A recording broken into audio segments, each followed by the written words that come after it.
नमस्कार दोस्तों। अपन सामान्य वित्तीय लेखा नियम पढ़ रहे थे और अपन ने एक क्लास पढ़ ली थी। अब दूसरी क्लास देख रहे हैं। दूसरी क्लास में अपन ने नियम संख्या 2 के अंतर्गत 3 पॉइंट पढ़ लिए थे। पॉइंट ए था जो मालिकाकार और मालिकाकार के परिभाषा और कार्य के संबंध में था। पॉइंट बी विनियोग के संबंध में था और पॉइंट सी बैंक के संबंध में था। आज अपन पॉइंट द से पढ़ेंगे। दोस्तों, अपनी पहले से जो पहली, दूसरी और तीसरी क्लास डली हुई थी उसमें कुछ टेक्निकल प्रॉब्लम्स आ रही हैं, कुछ बच्चों के कॉल और मैसेज आ रहे हैं, तो अपन ये क्लासेस दोबारा रिकॉर्ड कर रहे हैं। तो आप दोबारा से देखिएगा। अच्छी क्लास बनी है पहले से और कोशिश रही है कि कोई प्रॉब्लम नहीं आए। पहले वाली क्लास में थोड़ा सा जो अपने शब्द थे लिखे हुए उनमें भी कुछ प्रॉब्लम आ रही थी, तो स्टूडेंट्स के कॉल आ रहे थे। तो सामान्य वित्तीय लेखा नियम का नियम संख्या अपन 2 पढ़ रहे हैं और 2 में अपन ने 3 पॉइंट कल की क्लास में देख लिए थे। पॉइंट संख्या 1 किससे संबंधित था? मालेखाकार से। पॉइंट नंबर 2 किससे संबंधित था? विनियोग की परिभाषा पढ़ी थी। और पॉइंट नंबर 3 किससे संबंधित था? बैंक की परिभाषा से संबंधित था। और पॉइंट नंबर 4 यानी कि द आज पढ़ेंगे अपन, सक्षम प्राधिकारी। तो सक्षम प्राधिकारी के बारे में अपन देखेंगे। पहले अपन समझेंगे, फिर आपको स्क्रीनशॉट देने लेने के लिए मैं समय दूंगा, तो पहले समझिएगा।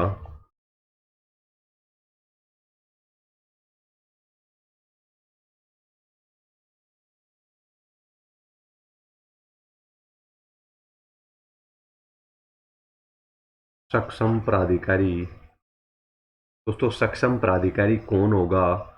सक्षम प्राधिकारी वह व्यक्ति होगा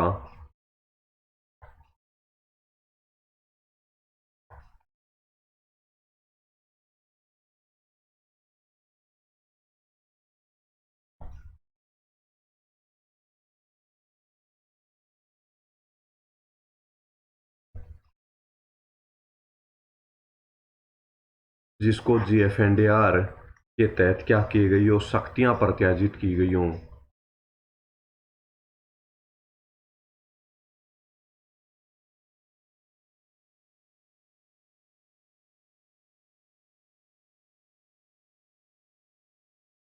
जिसको शक्तियां प्रताए सामान्य वित्तीय लेखा नियम GFNDR के तहत जिस व्यक्ति को शक्तियां प्रत्यार्जित की गई हो वो क्या कहलाएगा? वह व्यक्ति दोस्तों सक्षम प्राधिकारी कहलाएगा।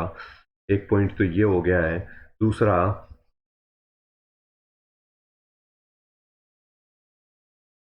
राज्य के अंदर, राज्य में राज्य में सर्वोच्च सक्षम प्राधिकारी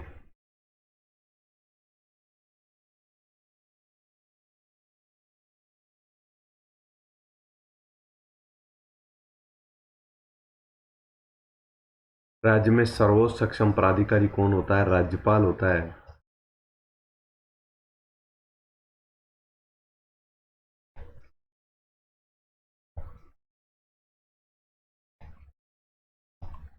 सर्वोच्च सक्षम प्राधिकारी कौन होता है दोस्तों? राज्यपाल होता है। लेकिन क्या है, परंतु राज्यपाल ने शक्तियां किसको दे रखी हैं?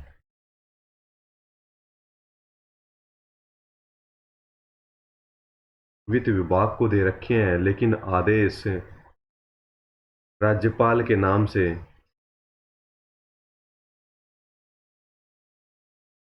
राज्यपाल के नाम से जारी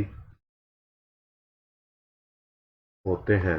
तो दोस्तों, अपन ने पॉइंट क्या देखा? सक्षम प्राधिकारी कौन होगा? वह व्यक्ति होगा जिसको सामान्य वित्तीय लेखा नियमों में क्या प्रदान की गई हो, शक्तियां प्रत्यार्जित की गई हो, शक्तियां दी गई हो। दूसरा, राज्य में सर्वोच्च सक्षम प्राधिकारी कौन होगा? राज्यपाल होगा राज्य में सर्वोच्च सक्षम प्राधिकारी। परंतु शक्तियां वित्त विभाग को दे रखी है राज्यपाल ने, तो आदेश राज्यपाल के नाम से कौन जारी करता है? वित्त विभाग जारी करता है। लेकिन उस किसके नाम से जारी होते हैं? राज्यपाल के नाम से जारी होते हैं। और दोस्तों, इसके बाद में अपन देखेंगे सक्षम प्राधिकारी का वर्णन JFNDR में।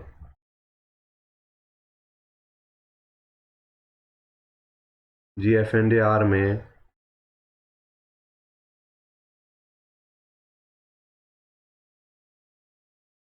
GFNDR में सक्षम प्राधिकारी का वर्णन नियम 26 में कर रखा है दोस्तों। सामान्य वित्तीय लेखा नियम में सक्षम प्राधिकारी को वित्तीय शक्तियां प्रत्यायोजन के संबंध में अपना नियम संख्या 26 है। अपन आगे की क्लास में देखिएगा। निधि, अब अपन अगली परिभाषा जो दे रखी है, महत्वपूर्ण परिभाषा है जो अपने सिलेबस के अकॉर्डिंग, वह निधि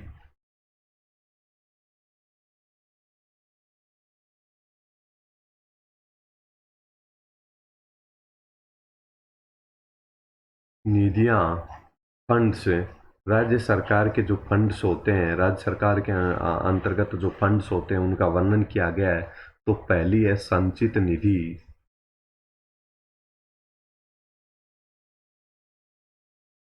तो दोस्तों संचित निधि का वर्णन कहाँ किया गया है, का वर्णन वर्णन कहाँ है?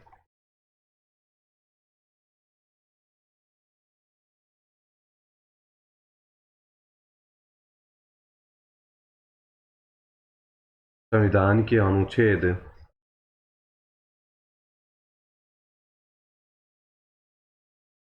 266(1) में इसका वर्णन है।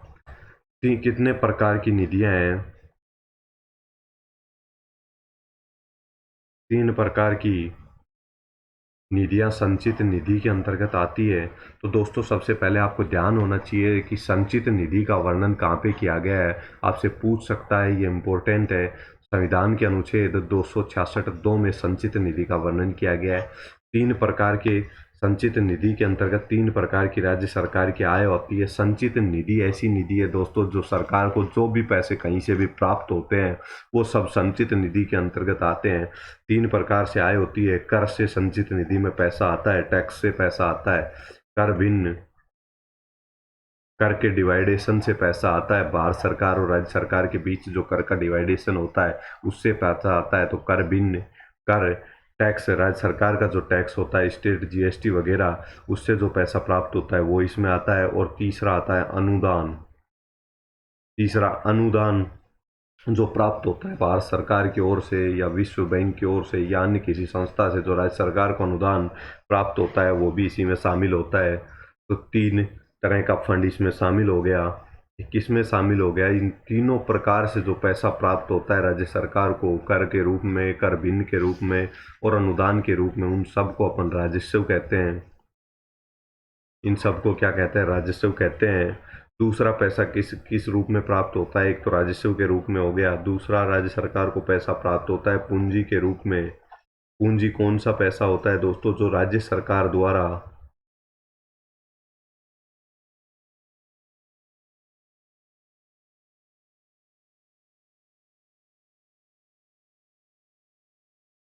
जो राज्य सरकार द्वारा क्या दे रखा है? उधार दे रखा है। तो वो पूंजी है, वो राज्य सरकार की पूंजी है। जैसे किसानों को ऋण दे रखे हैं राज्य सरकार की ओर से, किसी अन्य व्यक्ति को राज्य सरकार की ओर से उधार पैसे दे रखे हैं, तो वो राज्य सरकार की क्या कहलाती है? पूंजी कहलाती है।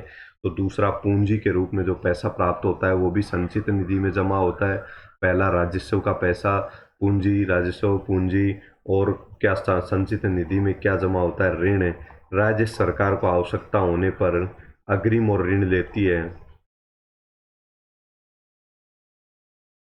ऋण लेती है राज्य सरकार। जो ऋण प्राप्त होता है राज्य सरकार को वो भी संचित निधि के अंदर शामिल होता है। तो दोस्तों आप को याद रखिएगा, संचित निधि का वर्णन संविधान के अनुच्छेद 266(2) में किया गया है। संचित निधि के अंतर्गत 3 प्रकार के पैसे शामिल हैं। कौन से? जो सरकार को राजस्व प्राप्त होता है, यानी कि जो इनकम प्राप्त होती है वो। दूसरा राज्य सरकार की पूंजी, जो उधार दे रखी है किसी को या किसी संपत्ति के विक्रय से जो पैसा प्राप्त होता है वो पूंजी में आ गया। और तीसरा ऋण, राज्य सरकार कहीं से ऋण प्राप्त करती है, वह करने के लिए तो वो संचित निधि के अंतर्गत ही शामिल होते हैं। तो तीनों प्रकार के वह संचित निधि में शामिल होते हैं। अपन ने संचित निधि को पढ़ लिया। अब अपन संचित निधि के बाद आगे पढ़ेंगे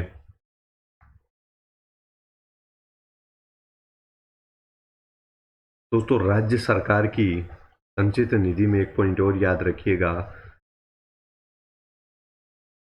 राज्य सरकार की सभी आय आय कहाँ आती हैं? संचित निधि में आती हैं। राज्य सरकार की सभी आय संचित निधि में आती हैं। और बजट की जो स्वीकृति होती है वो संचित निधि में से होती है।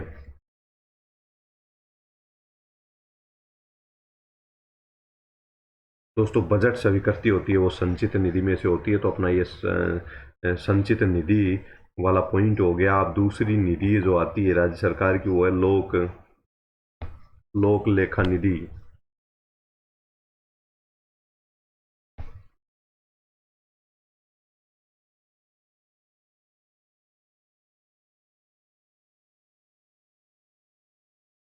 दोस्तों लोक लेखा निधि संविधान के अनुच्छेद में इसका वर्णन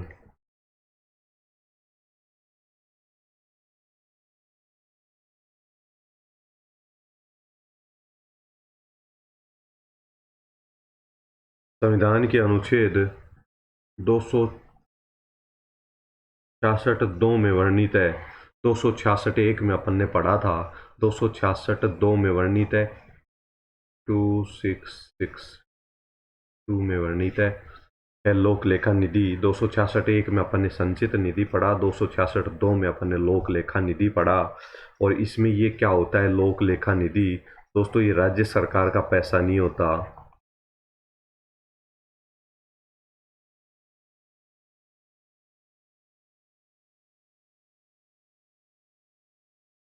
राज्य सरकार का पैसा नहीं होता। ये पैसा सरकार के पास कैसे होता है? अभिरक्षा।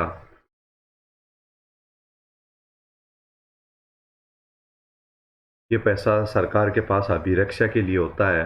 प्रोविडेंट फंड और इंश्योरेंस, स्टेट इंश्योरेंस का पैसा होता है। ये प्रोविडेंट फंड और स्टेट इंश्योरेंस का ही पैसा होता है। तो अपन ने लोक लेखा निधि के बारे में पढ़ा। अब तीसरा पॉइंट अपन पढ़ेंगे आकस्मिक निधि।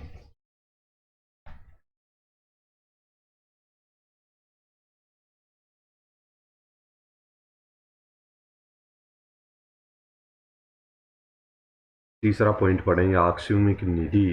दोस्तों आकस्मिक निधि का वर्णन संविधान के अनुच्छेद 267(2) में वर्णित है।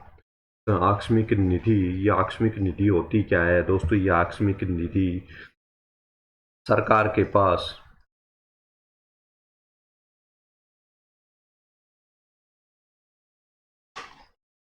के पास कैसे होती है? ये अग्रिम के रूप में राशि रखी हुई होती है। ये किसके अधिकार क्षेत्र में आती है? राज्यपाल।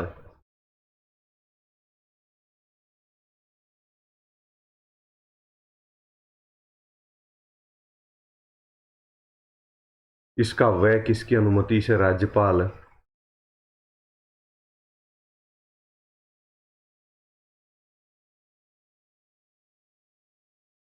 राज्यपाल की अनुमति से व्यय किया जाता है। तो दोस्तों अपन ने क्या पढ़ा? राज्यपाल के अधिकार क्षेत्र में आती है। अभिरक्षा भी राज्यपाल की होती है इसमें।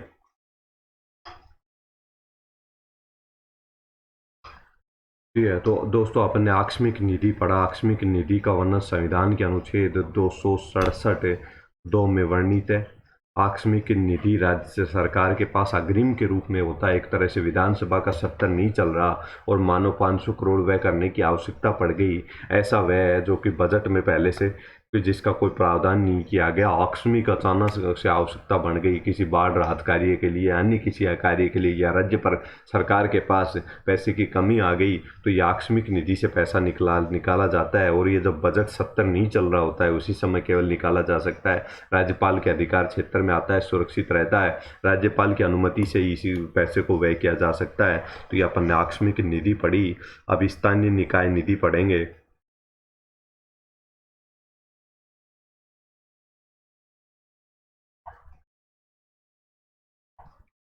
स्थानीय निकाय निधि का दोस्तों संविधान में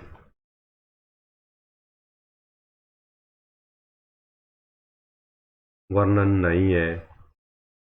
स्थानीय निकाय निधि का वर्णन संविधान में नहीं है, लेकिन अपने GF&AR के नियम संख्या 268(2) में इसका वर्णन है स्थानीय निकाय निधि। दोस्तों ये जो स्थानीय निकाय निधि है ये किसका पैसा होता है? ये अपने नगर पालिका, नगर निगम और पंचायत, ग्राम पंचायत, पंचायती समितियों, इनका पैसा होता है स्थानीय निकाय निधि में। इसका वर्णन GFNDR में के नियम संख्या 268(2) में इसका वर्णन किया गया है। तो स्थानीय निकाय निधि के बारे में आपको पूछ सकता है इसका संविधान के कौन से अनुच्छेद में वर्णन है या नहीं है। तो दोस्तों अपन ने आज की क्लास में इतना ही देखेंगे, बाकी आगे का देखेंगे अपनी नेक्स्ट क्लास में। एक बार दोस्तों क्विकली रिवीजन करेंगे और उसके बाद में पहले आप स्क्रीनशॉट ले लीजिएगा एक एक पेज का। दोस्तों ये सक्षम प्राधिकारी की परिभाषा के संबंध में स्क्रीनशॉट ले लीजिए। Page number 1, page number 2, page number 3, page number 4 और पेज नंबर 5। दोस्तों मैं उम्मीद करता हूँ आपने सबने 500 पेज का स्क्रीनशॉट ले लिया गया होगा। धन्यवाद दोस्तों। अब अपन एक बार अगर आप रिवीजन करना चाहते हैं तो क्विकली अपन सभी क्लासों का रिवीजन करेंगे। तो सक्षम प्राधिकारी कौन होता है? जिसको GFNDR में शक्तियां प्रत्यायोजित की गई वो सक्षम प्राधिकारी होता है। राज्य में सर्वोच्च सक्षम प्राधिकारी कौन होता है? राज्यपाल होता है, लेकिन उसने अपनी शक्तियां किसको दे रखी हैं? वित्त विभाग को दे रखी हैं, लेकिन आदेश राज्यपाल के नाम से ही जारी किए जाते हैं। ठीक है। GFNDR सक्षम प्राधिकारी के संबंध में नियम संख्या 26 में वर्णन है, जो आप आगे की क्लास में देखेंगे। ठीक है। निधि कितने प्रकार की निधियां होती हैं? तो अपन ने 4 प्रकार की निधि देखी। संचित निधि देखी, दूसरी लोक लेखा निधि देखी, तीसरी आकस्मिक निधि देखी और चौथी अपन ने स्थानीय निकाय निधि देखी, जिनमें से 3 का वर्णन संविधान में किया गया है। संचित निधि का वर्णन संविधान के अनुच्छेद 266(1) में किया गया है। इसमें क्या क्या शामिल होता है? राजस्व होता है, राज्य सरकार ने कोई पूंजीगत आय होती है वो राजस्व प्राप्त होता है, वो संचित निधि में शामिल होता है। पूंजीगत आय प्राप्त होती है वो कोई ऋण प्राप्त कर लिया कहीं से, राज्य सरकार ने पैसे प्राप्त कर लिए, वो भी संचित निधि में शामिल होते हैं। तो ये तीनों तरीके से संचित निधि में इनकम होती है। लेकिन राजस्व आय के अंतर्गत क्या क्या शामिल होता है? कर, कर भिन्न और अनुदान, तीनों राजस्व के अंतर्गत शामिल होते हैं। अपन ने संचित निधि पढ़ा। संचित निधि सरकार की सभी आय संचित निधि में आती है। बजट संचित निधि में से ही पारित किया जाता है। लोक लेखा निधि, लोक लेखा निधि जो दोस्तों अनुच्छेद अपन ने कौन सा पढ़ा? लोक लेखा निधि 266(2) में वर्णित है और लोक लेखा निधि का वर्णन अनुच्छेद 266(2) में किया गया। इसका पैसा क्या होता है? राज्य सरकार का पैसा नहीं होता है, कर्मचारियों का होता है। जैसे प्रोविडेंट फंड का, स्टेट इंश्योरेंस का पैसा, जो कि इनके पास सिर्फ अभिरक्षा के लिए, सुरक्षा के लिए रखा रहता है। PF का पैसा कर्मचारी का पैसा होता है। प्रोविडेंट फंड ये कर्मचारी का होता है। कर्मचारी इसमें अपनी सैलरी से हर माह पैसे जमा करवाता है। तो ये कर्मचारी का होता है कि निर्धारित अवधि के पास इसका पेमेंट सरकार को करना होता है। और दोस्तों इसके बाद अपन देखेंगे आकस्मिक निधि। दोस्तों ये इमरजेंसी यूज के लिए राज्य सरकार के पास में आकस्मिक निधि के रूप में राशि रहती है या अग्रिम रूप में रहती है। ये बजट पास करके और आकस्मिक निधि में राशि हस्तांतरित कर दी जाती है और ये राशि का राज्यपाल के पास सुरक्षित रहती है। जब विधानसभा का सत्र नहीं चल रहा और राशि व्यय करने की आवश्यकता है, जो पूर्व में जिसके बारे में कोई निर्धारण नहीं हुआ था, जैसे बाढ़ आ गई, बाढ़ राहत कार्य के लिए, अन्य ऐसी कोई भी इमरजेंसी कार्य के लिए अगर राज्य सरकार को राशि व्यय करनी पड़े तो ये राज्यपाल की अभिरक्षा में होती है। राज्यपाल की अनुमति से इसका व्यय किया जा सकता है। स्थानीय निकाय निधि का वर्णन संविधान के अनुच्छेद में नहीं है, लेकिन अपने GFNDR के नियम जो है उनके 268(2) में इसका वर्णन किया गया है। स्थानीय निकाय निधि दोस्तों ये अपने नगर पालिका, नगर निकाय और नगर निगम के संबंध में होती है। तो दोस्तों आज की क्लास में इतना ही। धन्यवाद। आगे की क्लास देखेंगे दोस्तों अपन कल। धन्यवाद दोस्तों।